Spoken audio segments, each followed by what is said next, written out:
सासू माँ बदल गई। कहानी उस घर की है जहाँ बहू और बेटी को एक माना जाता था, लेकिन फिर अरे शिखा बेटा, तू रसोई में क्यों घुसी रहती है? जा, रोटी मैं बना लूंगी। नहीं नहीं माँ जी, आप बैठिए, बस सारा खाना बन ही गया है। श्वेता को बोल देती हूँ, वो खाना लगा देगी सबका।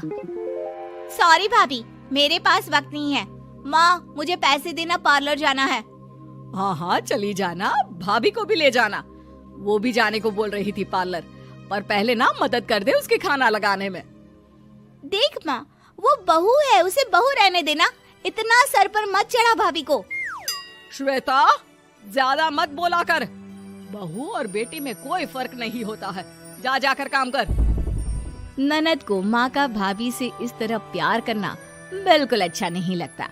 वो बार बार किसी न किसी तरह माँ को भाभी के खिलाफ भड़काती रहती, लेकिन कोई फायदा ना होता। एक रोज, अरे बेटे किशन, जा बहू को कहीं घुमा कर ला, सारा दिन घर में काम करती रहती है। हाँ हाँ माँ, हम लोग जा रहे हैं ना गोवा। अच्छा जी, भाभी ने तो हमें बताया भी नहीं। वैसे तो सारी पंचायत करती है, ये गोवा वाली बात क्यों छुपा गई हमसे? अरे क्योंकि उसे खुद नहीं पता था बहन। मुझे टिकट सस्ती मिल रही थी तो मैंने बुक कर दिया। हाँ शिखा, पैकिंग कर ले, संडे हम जा रहे हैं गोवा। दोपहर में शिखा पैकिंग कर रही थी कि सास आ जाती है। ये क्या बहू, साड़ियाँ? अरे गोवा जा रही है घूमने या फिर शादी में मायके हैं?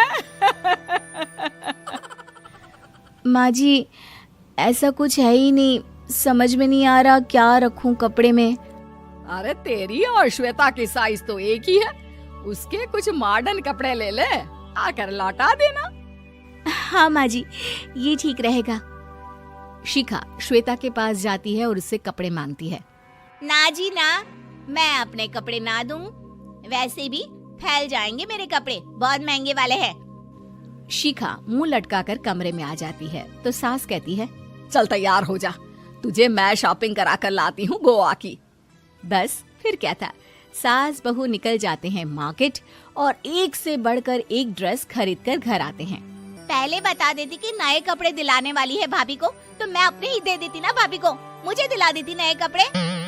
देख श्वेता, परिवार का मतलब सबके साथ रहना होता है, ना कि सिर्फ अपना सोचना। वैसे भी तुझे अच्छे संस्कार सीखने चाहिए। और रही बात कपड़ों की, तो शिखा, आज से घर पर भी तू मॉडर्न कपड़े ही पहनेगी। कोई जरूरत नहीं है ये साड़ी वाड़ी लपेटने की। अब क्या था, घर पर श्वेता और शिखा एक जैसे रहते। एक बार पड़ोसन आती है। अरे बेटा, अपनी माँ को तो बुलाना, जरा बात करनी है। शिखा सास को बताती है और रसोई में चली जाती है। ये आपकी बेटी बहुत बड़ी हो गई है, इसके लिए एक रिश्ता है, कहो तो बता दूं। ये बेटी नहीं बहू है, घर में सब एक जैसा ही रहता है। वैसे मेरी बेटी भी बड़ी हो गई है, कोई रिश्ता हो तो जरूर बताना। पड़ोसन रिश्ता लेकर उन लोगों के घर आती है। तब श्वेता की होने वाली सास कहती है, तो ये घर है, कितने मंजिल का है? और ये बहू ने आपकी क्या पहन रखा है, जीन्स टॉप? अरे भाई, साड़ी वाड़ी नहीं है क्या इसके पास? देखिए, सर्दी है तो साड़ी में बहू कैसे मैनेज करती, वैसे पहनती है साड़ी भी।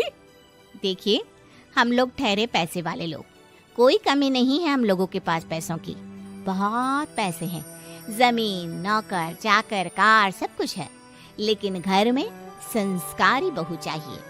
समझ रही है ना आप? सास कुछ कहती कि श्वेता बोल पड़ती है, हाय रे, नौकर चाकर से लेकर जमीन, कार, पैसा, हाँ हाँ, मुझे रिश्ता मंजूर है, मंजूर है मुझे। अरे रुक जा श्वेता, मैं बात कर रही हूँ ना। देखिए, हम लोगों के घर इतनी आजादी नहीं मिलेगी। अरे हाँ कर देना माँ, हाँ कर दे जल्दी से। सास क्या करती, बेटी की शादी ऐसे घर में कर देती है जहाँ ना उनके विचार मिलते हैं और ना ही आचार। शादी के बाद एक रोज फोन पर, श्वेता बेटा, एक बार घर आ जा, बहुत दिल करता है तुझे देखने का। माँ, वो घर पर बहुत काम होता है, कैसे आऊँ? बड़ा घर है, लेकिन आने जाने वालों की लाइन ही लगी रहती है। बेटा मैं तो जानती थी उस घर का हाल, लेकिन तू ही नहीं मान रही थी। माँ देख, हर घर का यही हाल है।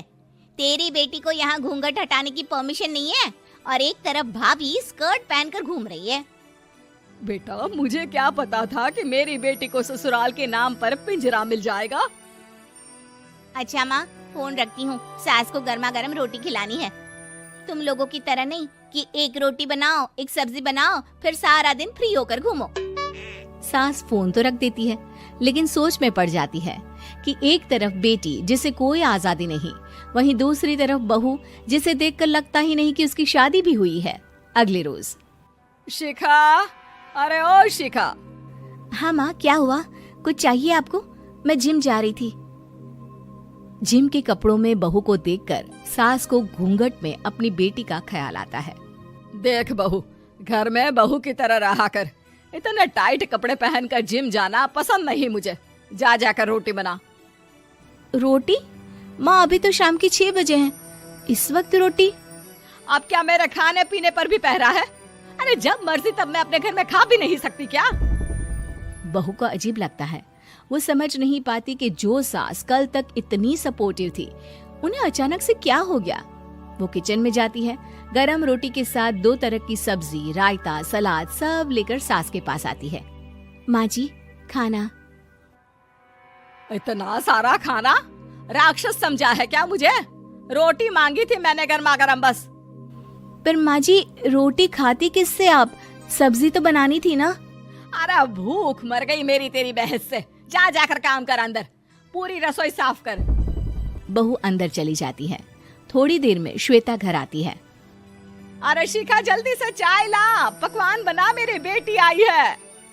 अरे नहीं नहीं माँ, ड्राइवर बाहर खड़ा है। मैं तो घर का कोई सामान खरीदने के बहाने यहाँ आ गई हूँ, मुझे जाना होगा। अरे बेटा, पर कितने दिनों बाद देख रही हूँ तुझे, रहने आ जाना 2-4 दिन के लिए। आ जाऊंगी माँ, जब मेरी सास मरेगी तब। मैं तो रोज मन्नत मानती हूँ कि मेरी सास मर जाए तो अच्छा है। अच्छा चल, जा रही हूँ माँ। हे भगवान, कैसे कैसे दिन देखने पड़ रहे हैं मेरी बेटी को। सास अंदर जाती है, जहाँ श्वेता की जिम वाली सहेली का फोन आया होता है। क्या बात है, आज जिम नहीं आई? अरे पता नहीं यार, आज माँ को क्या हो गया अचानक। पर खैर कोई नहीं, लगता नहीं कि मैं अब जिम आ पाऊंगी। शिखा स्पीकर पर बात कर रही थी, जिसे सास सुन रही थी। यार ये सास ना होती ही ऐसी है। मैं तो कहती हूँ बुढ़िया जल्दी मरे और तू आराम से जिए। शिखा को सहेली की बात पर गुस्सा आ जाता है। माँ के मरने की कौन सा बच्चा दुआ मांगता है मोहिनी? आगे से ऐसी बात मेरे सामने मत करना। हमारे घर की शोभा ही माँ है। क्या हुआ जो थोड़ी शक्ति दिखा रही है? उसमें भी कोई ना कोई उनकी भलाई ही होगी। मैं तो कहती हूँ भगवान मेरे जैसी सास सबको दे, जो सिर्फ माँ की तरह है। सास वाली तो कोई बात ही नहीं है उनमें। सास ये बात सुन रही थी। उनकी आंख में आंसू आ जाते हैं कि क्यों वो बेटे की किस्मत में बहू को भी भागीदार बना रही थी। शिखा, अरे ओ शिखा, क्या हो गया? जिम नहीं जाना क्या?